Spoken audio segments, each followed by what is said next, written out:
को तो छोड़ो, उसे हम उनको नहीं देंगे। क्वेश्चन आता है, कहां से आता है वो चीज हमें पढ़नी है। तो देखिए विभिन्न प्रकार की त्रुटियां, विभिन्न त्रुटियां, डिफरेंट एरर्स,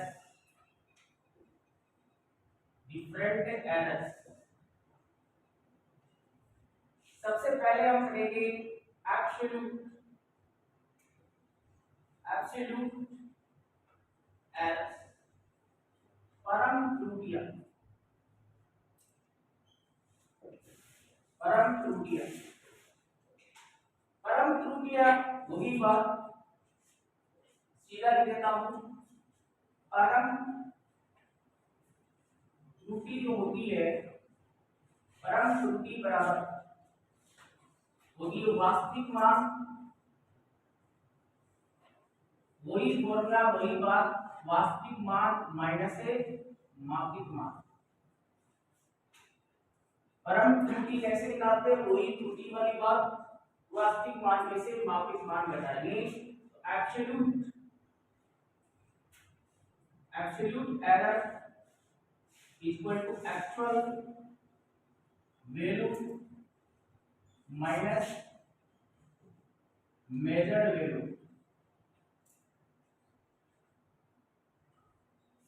एक्चुअल वैल्यू में से मेजर्ड वैल्यू को घटा दो। अरे घटाओ तो आप ही बोलो। अरे अब देखो एक्चुअल वैल्यू कैसे निकाली जाएगी, देखिए ये भी माना किसी भौतिक राशि,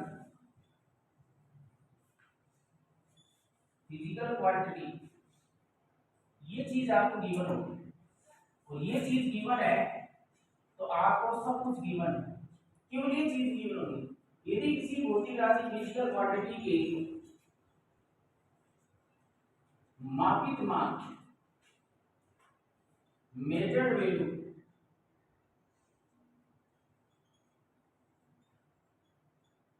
A1, A2, A3 digit clear है। ये हमने मापे गए मान है। किसी स्टूडेंट से अगर हम कोई चीज मापते हैं तो आप एक रीडिंग को लिया या प्रैक्टिकल में आपका का कि 6 डिग्री होगा, क्योंकि 6 में अपन को बिल्कुल चीज सही है। कोई में हमारी कोई रीडिंग आ रही है था 1.3, एक आ रही 1.32, एक आ रही 1.33, एक आ रही 1.0, एक आ रही 2.9। अब हम से पूछिए आगे तो लगभग बराबर बराबर ही। एक कोई चीज में मेजर कर रहा हो तो 2-3 बार 5 बार मेजर करके देखिए, आपका अपन अलग अलग आपका पाठ्यांक आ रहे अलग अलग रीडिंग आ रही। इसमें से सही कौन सी है? ये तो मापित मान है, ये क्या है मेजर वैल्यू है। ये हमने स्टूडेंट से क्या किया है, मेजर भी किया है या नहीं किया। अब देखो एक्चुअल वैल्यू कैसे निकालते हैं, देखिए इसका माध्य लेंगे,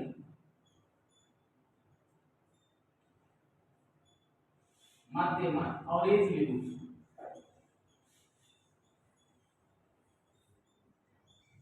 एवरेज वैल्यू जो आएगी ए एवरेज या ए मीन वो आएगी। एवरेज कैसे निकालते हुए राशियों का योग बटे राशियों की संख्या। राशियों की संख्या कितनी है, कितने मान है, n मान है, कितने मान है, n मान। जो भी आपको पाठ्यांक दिए गए होंगे, ये पाठ्यांक हमें n पाठ्यांक दिए गए, ये दिए गए, केवल ये चीज आपको दी गई होगी। इस चीज से आप सभी प्रकार की एरर निकालोगे। सबसे पहले काम क्या करना है, सबसे पहला काम क्या करना है, जो भी आपको मापित मान दिए गए हैं, जो भी यहाँ पर पाठ्यांक दिए गए हैं, उन सबको आपको क्या करना है, औसत निकालना है। क्या निकालना है, औसत। तो जो भी औसत आएगा वो यहाँ पर जो am होगा, ये वैसे तो औसत मान है, ये जो इसी को हम क्या बोलेंगे, वास्तविक मान बोलेंगे। इसी को हम एक्चुअल वैल्यू बोलेंगे।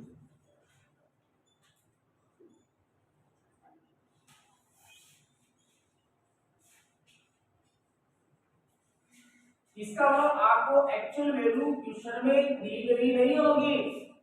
एक्चुअल वैल्यू वास्तविक मान आपको दिया गया नहीं होगा। वास्तविक मान कैसे निकालना है? जो भी आपके पास मापित मान है उन सब का औसत आपको लेना है। औसत ले लिया, जैसे 3 ही आपको दे रखी है तो 1 20 प्लस बट्टे में 3 कर दोगे, कर दोगे। अब देखो परम त्रुटियां क्या होंगी। परम त्रुटियां कितनी परम त्रुटियां होंगी? परम त्रुटियों की संख्या कितनी होगी? एब्सोल्यूट एरर्स, एब्सोल्यूट एरर्स कितनी होगी?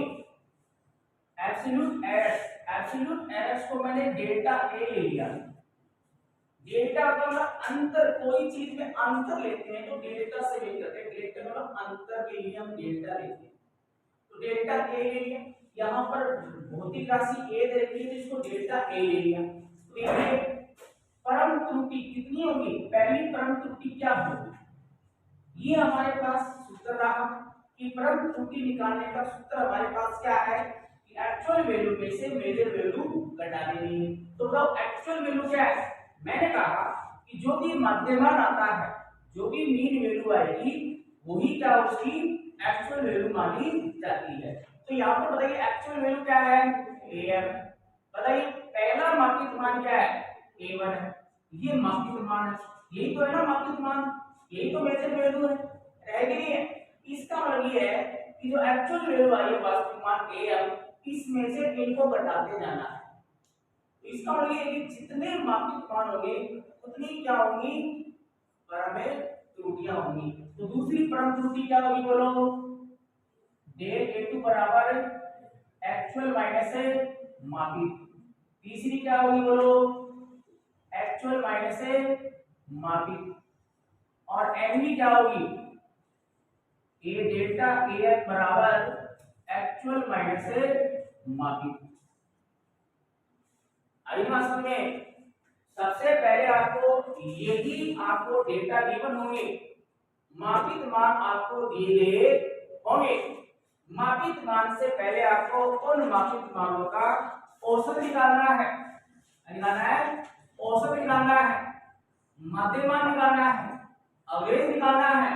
तो जो भी एवरेज आएगा उसको वास्तविक मान एक्चुअल वैल्यू माना जाएगा। अब एक्चुअल वैल्यू जो भी औसत आया उसमें से ये मापित मान घटाते जाओगे, तो जितने आपके मापित मान है तो देखिए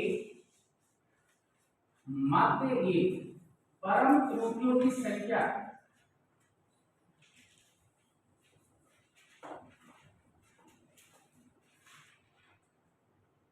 एब्सोल्यूट एरर्स की संख्या नंबर्स किसके बराबर होती है? आपको कहे कि मापित मान 7 हैं तो बताइए कितनी परम त्रुटियां प्राप्त होगी? 7 होगी। की संख्या मापित मानो मेजर्ड वैल्यू के बराबर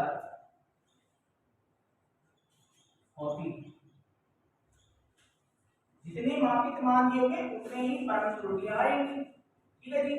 अब मैं आपको कह दूं कि परम त्रुटियां जो हैं वो धनात्मक होगी कि ऋणात्मक होगी?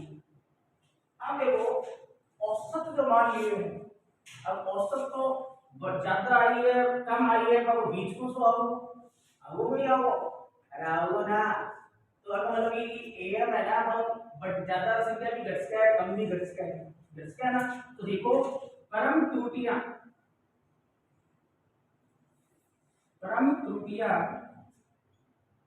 विषय करेंगे तो उससे पता चलेगा परम त्रुटियां एब्सोल्यूट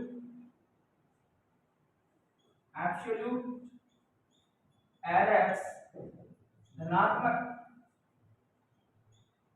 व